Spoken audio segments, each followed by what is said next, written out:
Hi geniuses, welcome to the channel Science Wizard. This channel is all about the science subject of class 6, 7th, 8th, 9th and 10th physics and chemistry.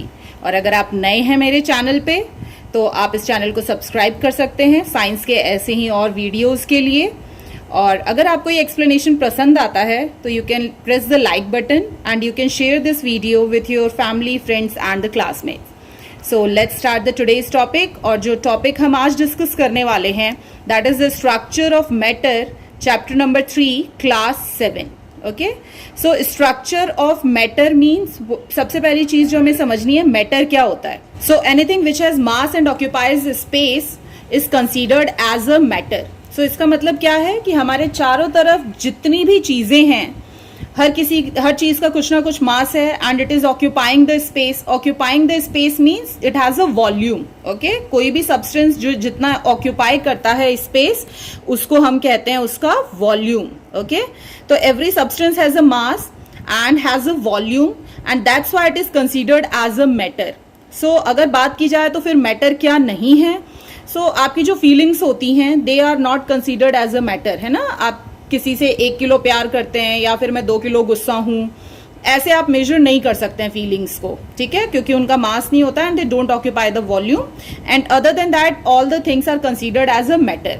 So basically आप structure पढ़ने वाले हैं। So structure का मतलब होता है किसी भी सब्सटेंस के कि वो कैसे फॉर्म हुआ है ना, उसकी बेसिक यूनिट क्या है, वो हम डिस्कस करने वाले हैं इस चैप्टर में।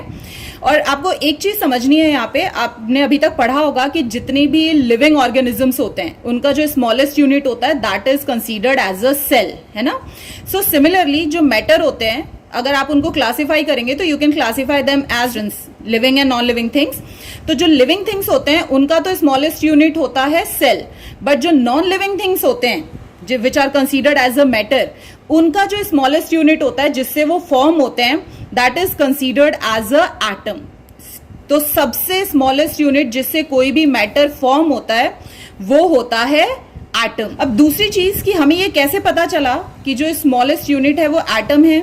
Suppose I have given you a piece of chalk, ठीक है, आपको एक बड़ा पीस दिया, आपने उसको तोड़ के 2 पीसेस में डिवाइड करा, फिर उसको तोड़ के और छोटे पीसेस बनाए और छोटे पीसेस बनाए, और जब आप उसको ब्रेक डाउन करते जाएंगे तो लास्ट में जो सबसे स्मॉलेस्ट पीस है, ठीक है, जिसके बाद वो ब्रेक नहीं हो सकता, that is considered as the atom.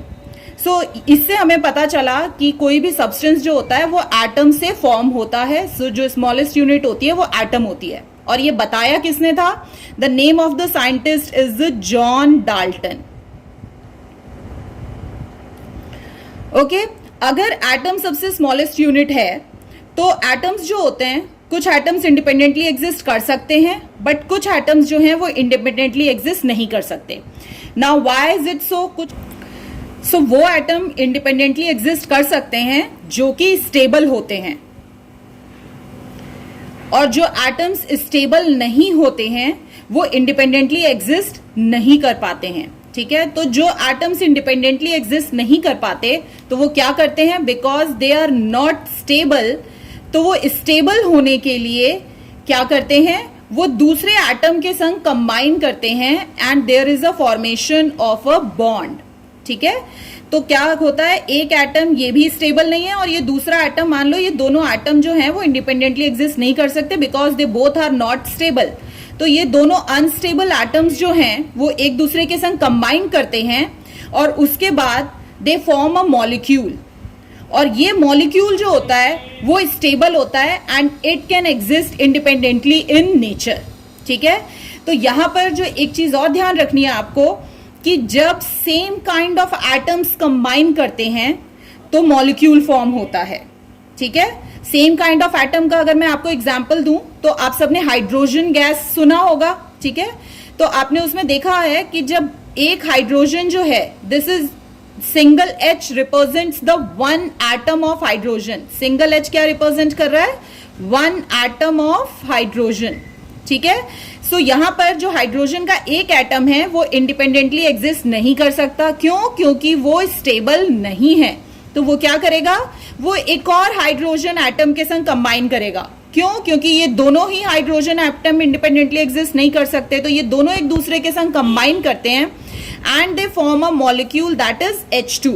Okay, so यहां पर आपने देखा कि ये H और H दोनों सेम काइंड ऑफ एटम है, तो जब same kind of atom combine करते हैं तो वहां पर फॉर्मेशन होता है मॉलिक्यूल का, and this H2 is known as the molecule.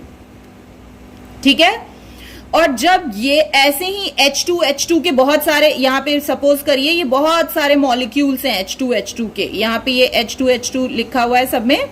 ठीक है, तो ऐसे H2 के मॉलिक्यूल्स जब एक संग बहुत सारे कंबाइन कर जाते हैं तो वहां पर ये फॉर्म करते हैं hydrogen element which is known as the hydrogen gas.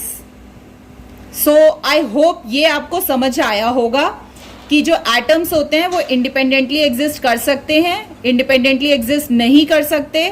जो इंडिपेंडेंटली एग्जिस्ट नहीं कर सकते वो इसलिए नहीं करते हैं क्योंकि वो स्टेबल नहीं होते हैं, और जो स्टेबल नहीं होते एटम्स वो एक दूसरे के संग कंबाइन करके मॉलिक्यूल फॉर्म करते हैं, जैसे hydrogen and hydrogen combines to form the H2 molecule.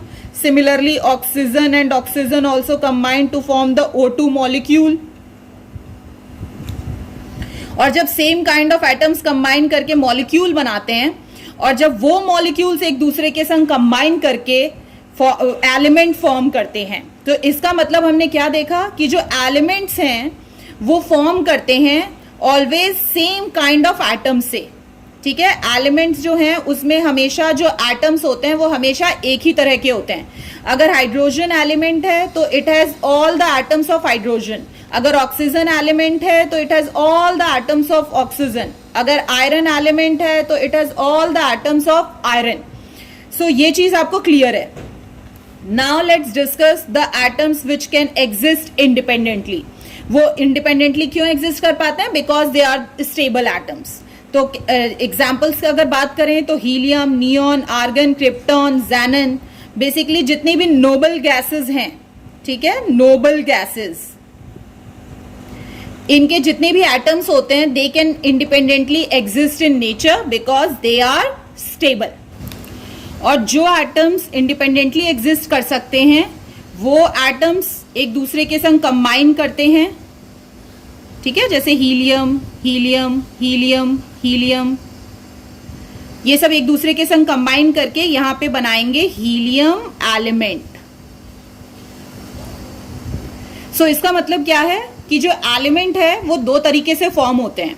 एक, जो एटम इंडिपेंडेंटली एग्जिस्ट कर सकते हैं वो एटम्स कंबाइन करते हैं एक दूसरे के साथ और एलिमेंट बना देते हैं.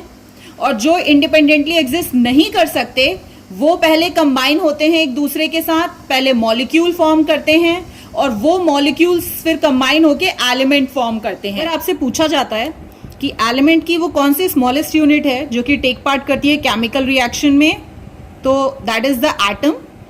ओके, एंड इट मे और मे नॉट एग्जिस्ट इंडिपेंडेंटली. सो अगर ये दूसरा क्वेश्चन ये पूछा जाता है कि एलिमेंट की स्मॉलेस्ट यूनिट कौन सी होती है जो कि इंडिपेंडेंटली एग्जिस्ट कर सकती है, so that can be atom और a molecule. Okay, now the next we are going to discuss about the molecule. So अभी आपने देखा कि एक तरह जो मॉलिक्यूल फॉर्म होता है वो कैसे फॉर्म होता है, जब same kind of atoms combine करते हैं. तो जैसे hydrogen plus hydrogen gives H2, O plus O gives O2, तो यहाँ पे H और H same kind of atom है, O और O same kind of atom है, तो वो मॉलिक्यूल फॉर्म करते हैं और वही मॉलिक्यूल्स कंबाइन करके एलिमेंट फॉर्म करते हैं. बट एक और तरीका है मॉलिक्यूल फॉर्म होते हैं, and that is by the different kind of atoms. जब डिफरेंट काइंड ऑफ एटम्स एक दूसरे के संग कंबाइन करते हैं तब भी मॉलिक्यूल फॉर्म हो सकता है. जैसे सोडियम और chlorine. So sodium different atom है, क्लोरीन डिफरेंट एटम है, but when they are combining together they are forming a molecule of NaCl. Similarly hydrogen and chlorine combine to form a HCl molecule. तो जब भी different kind of atoms combine करके molecule form करते हैं और जब वो मॉलिक्यूल्स एक दूसरे के संग कंबाइन करते हैं then they form a compound. Okay, so this is the basic difference between the elements and the compounds. ठीक है, एलिमेंट की भी स्मॉलेस्ट यूनिट मॉलिक्यूल होती है, कंपाउंड की भी स्मॉलेस्ट यूनिट मॉलिक्यूल ही होती है, but the major difference is कि जो एलिमेंट्स की स्मॉलेस्ट यूनिट होती है मॉलिक्यूल वो सेम काइंड ऑफ एटम से बनती है और जो कंपाउंड की स्मॉलेस्ट यूनिट मॉलिक्यूल होती है वो डिफरेंट काइंड ऑफ एटम से बनती है. सो एलिमेंट की स्मॉलेस्ट पार्टिकल कौन सा है जो कि इंडिपेंडेंटली एग्जिस्ट कर सकता है? So that can be atom और अ मॉलिक्यूल. और कंपाउंड का स्मॉलेस्ट पार्टिकल कौन सा है जो कि इंडिपेंडेंटली एग्जिस्ट करता है? That is always a molecule. So from your book, जॉल Dalton is the name of the scientist, ठीक है, जिसने हमें बताया था कि जो स्मॉलेस्ट पीस होता है किसी भी मैटर का, उसने गोल्ड का एग्जाम्पल लेके बताया था, ठीक है, कि गोल्ड का जो ब्रेक डाउन करते जाएंगे तो जो उसका स्मॉलेस्ट पीस होगा that is the gold atom, ठीक है. तो किसी भी मैटर का जो स्मॉलेस्ट पार्टिकल होता है that is the atom. They are very small, they cannot be seen with a most powerful microscope. मतलब एटम का साइज जो होता है वो बहुत बहुत बहुत छोटा होता है. Even you cannot see through the microscope also. Okay, फिर अगर हम बात करें तो एलिमेंट्स क्या होते हैं? A substance which is made up of only one kind of atom. मैंने अभी आपको बताया था कि जो एक तरह के एटम से बनते हैं उनको एलिमेंट्स कहते हैं. And they cannot be broken down into simpler substances bye a chemical method. They are known as the element and the smallest particle of an element is atom. Okay? और किसी भी element का smallest particle atom होता है, क्योंकि molecules जो होते हैं वो भी किससे बनते हैं? Atom से ही बनते हैं. So that's why the smallest particle of an element is considered as a atom. Though some atoms cannot exist independently, कुछ एटम्स जो हैं वो इंडिपेंडेंटली एग्जिस्ट नहीं करते हैं, ये अभी आपको बताएंगे. सो टोटल एलिमेंट्स कितने हैं? 118 डिफरेंट टाइप ऑफ एलिमेंट्स अभी तक खोजे जा चुके हैं, जिसमें से 92 एलिमेंट्स जो हैं वो नेचुरली आपको अर्थ से मिलते हैं. Next, what is compound? So a substance formed by the chemical combination of 2 और more elements in the fixed proportion. तो अगर आप कंपाउंड की डेफिनेशन देखेंगे ना तो यहाँ पे 3 चीजें बहुत इंपॉर्टेंट हैं. पहली चीज, किसी भी कंपाउंड के फॉर्मेशन के लिए आपको 2 या 2 से ज्यादा एलिमेंट की रिक्वायरमेंट है. एलिमेंट्स क्या होते हैं अभी आपको एक्सप्लेन किए गए हैं. और जब वो एलिमेंट्स एक दूसरे के संग केमिकली कंबाइन करते हैं, मतलब there must be a chemical reaction between the 2 और मोर एलिमेंट्स, ठीक है. और तीसरी चीज कि जब वो एलिमेंट्स एक दूसरे के संग केमिकली कंबाइन कर रहे हैं तो they should always combine in a fixed proportion. Okay, this fixed proportion का मतलब होता है fixed proportion by mass and by the number of atoms also. Let me explain you. Suppose that कि this is one element H2 and this is another element O2. They are combining together and they are forming a compound which is known as H2. Okay, so यहां पर H2 element है और ये भी element है. तो 2 element हो गए, 2 या 2 से ज्यादा भी हो सकते हैं. और इन दोनों के बीच में हमेशा क्या होना चाहिए? Chemical combination. Chemical combination means chemical reaction, ठीक है. और जब इन दोनों 2 एलिमेंट्स या 2 से ज्यादा एलिमेंट्स के बीच में केमिकल रिएक्शन होता है, और तीसरी कंडीशन क्या थी? दे should always combine in a fixed proportion, ठीक है. फिक्स्ड प्रोपोर्शन में उनको कंबाइन करना चाहिए. तो फिक्स्ड प्रोपोर्शन का मतलब क्या है कि आप सबको पता है वाटर का जो फॉर्मूला होता है दैट इज द H2O, ठीक है. तो इसमें अगर आप देखेंगे तो हाइड्रोजन के कितने एटम्स हैं? 2. और ऑक्सीजन के कितने एटम्स हैं? 1, ठीक है. सो अगर इनके नंबर ऑफ एटम्स का रेशियो निकालते हैं हम तो दैट इज 2:1. और अगर आप ये पानी सी से लें, आप ये टैप से लें, आप वाटर कूलर से लें, ठीक है, या फिर ये सीवेज का पानी हो, कुछ भी हो, ये हर जगह जो वाटर है उसका फॉर्मूला ऑलवेज भी H2O. ऐसा कभी नहीं होगा कि आप सी से ले रहे हैं तो H2O मिलेगा, और अगर आप टैप से ले रहे हैं तो H2O4 हो जाएगा, और अगर आप वाटर कूलर से ले रहे हैं तो H3O2 हो जाएगा. इसका मतलब क्या है कि जब भी कंपाउंड फॉर्म होता है तो उसके फॉर्मेशन के लिए जो 2 एलिमेंट्स जिनके बीच में केमिकल रिएक्शन हो रहा है तो वो केमिकली रिएक्ट करेंगे always in a fix proportion. मतलब वाटर के फॉर्मेशन के लिए हर बार 2 हाइड्रोजन कंबाइन करते हैं एक एटम ऑफ ऑक्सीजन से, तभी जाके एक मॉलिक्यूल H2O का फॉर्म होता है. And this is known as the compound. Okay, so these are the 3 things which you have to always keep in mind. 2 or more elements, chemical reaction, and these elements should always combine in a fixed proportion. Fixed proportion means fixed ratio. मतलब the ratio of the number of atoms should always be fixed and the ratio of their masses must always be fixed. The next thing is that the smallest particle of a compound is a molecule, जो कि आपको already बताया जा चुका है. ठीक है. अब जैसे कि आपके पास 26 लेटर्स हैं, अल्फाबेट्स हैं. ठीक है. अब ये 26 अल्फाबेट्स को यूज करके ही आप मिलियंस ऑफ वर्ड क्रिएट कर सकते हैं. ठीक है. सिमिलरली हमारे पास एलिमेंट्स तो 118 ही नोन है, बट ये एलिमेंट्स जो हैं वो एक दूसरे के संग डिफरेंट रेशियोज में कंबाइन करते हैं and they form a millions of compounds. जैसे वाटर जो मैंने अभी एक्सप्लेन किया, शुगर, चॉक, विनेगर, सॉल्ट, ये सब क्या हैं? They are all the compounds which are formed by the chemical combination of two or more elements in a fixed ratio. So ये सब compounds कहलाते हैं. चीज जो बहुत अच्छी है, आपने नोटिस किया होगा, जो सॉल्ट होता है वो बहुत सॉल्टी होता है, नमकीन लगता है आपको, और जो शुगर है वो बहुत स्वीट लगता है, क्योंकि दोनों ही कंपाउंड हैं और दोनों ही केमिकल कॉम्बिनेशन ऑफ एलिमेंट से बनते हैं. ठीक है. तो why salt is salty and sugar is sweet? Because अगर हम सॉल्ट देखें कैसे बनता है, तो सॉल्ट बनता है जब सोडियम और क्लोरीन कंबाइन करते हैं तो दे फॉर्म अ NaCl मॉलिक्यूल. ठीक है. सिमिलरली अगर हम शुगर की बात करें तो शुगर जो है उसका फॉर्मूला होता है C12H22O11. ठीक है. तो शुगर जो होता है उसमें 12 कार्बन के एटम्स होते हैं, 22 हाइड्रोजन के एटम्स होते हैं, 11 ऑक्सीजन के एटम्स होते हैं. तब यहाँ पे आपका शुगर बनता है और यहाँ पे NaCl से सॉल्ट बनता है. तो अगर आप देखेंगे तो यहाँ पे ये डिफरेंट एलिमेंट से बन रहा है. यहाँ पे सोडियम और क्लोरीन अलग एलिमेंट्स हैं जो कि सॉल्ट बना रहे हैं, और यहाँ पे कार्बन, हाइड्रोजन और oxygen they are the different elements जो कि शुगर बना रहे हैं. नंबर ऑफ एटम्स भी यहाँ पे देखो 12, 22 और 11 हैं, यहाँ पे सिर्फ एक एक ही हैं. तो बेसिकली क्या होता है, जो डिफरेंट कंपाउंड्स हैं वो डिफरेंट प्रॉपर्टी इसलिए शो करते हैं क्योंकि वो डिफरेंट टाइप ऑफ मॉलिक्यूल से बने होते हैं. NaCl is a different molecule, C12H22O11 is a different molecule, and that's why they show the different properties. Next is an atom is the smallest particle of an element. ठीक है. किसी भी element का smallest particle atom हो सकता है जो कि टेक पार्ट करता है केमिकल रिएक्शन में, एंड इट मे और मे नॉट एग्जिस्ट इंडिपेंडेंटली, जो कि अभी आपको एक्सप्लेन किया गया था. A molecule is the smallest particle of an element और अ कंपाउंड.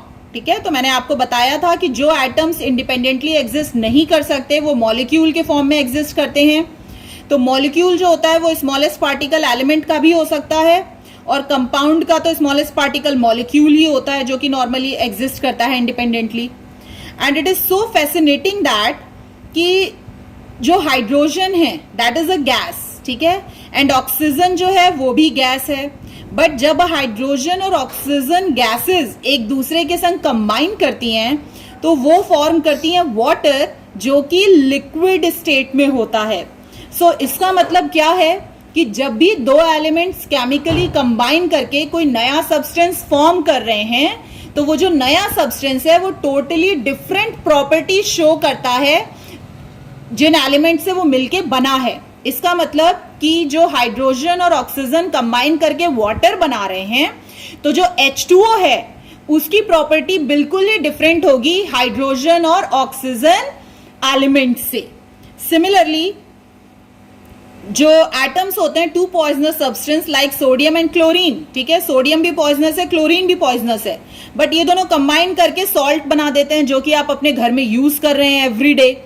सो इसका मतलब कि जो सॉल्ट है उसकी प्रॉपर्टी बिल्कुल ही डिफरेंट है from the sodium and chlorine. Okay. So जब भी कोई दो एलिमेंट्स केमिकली कंबाइन करते हैं ना fixed ratio and they form a compound, तो वो जो कंपाउंड होता है वो टोटली डिफरेंट प्रॉपर्टी शो करता है from the elements from which it is made.